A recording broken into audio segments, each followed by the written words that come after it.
আজকে একটা ছোটদের কবিতা পাঠ করি। দামোদর শেঠ, রবীন্দ্রনাথ ঠাকুর।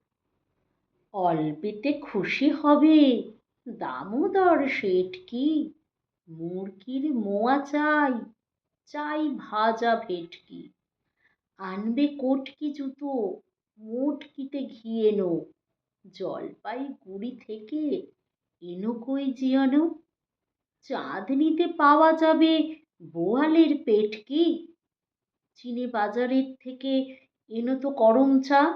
কাঁকড়ার ডিম চাই, চাই যে গরম চা। না হয় খরচা হবে, মাথা হবে হেঁটকি।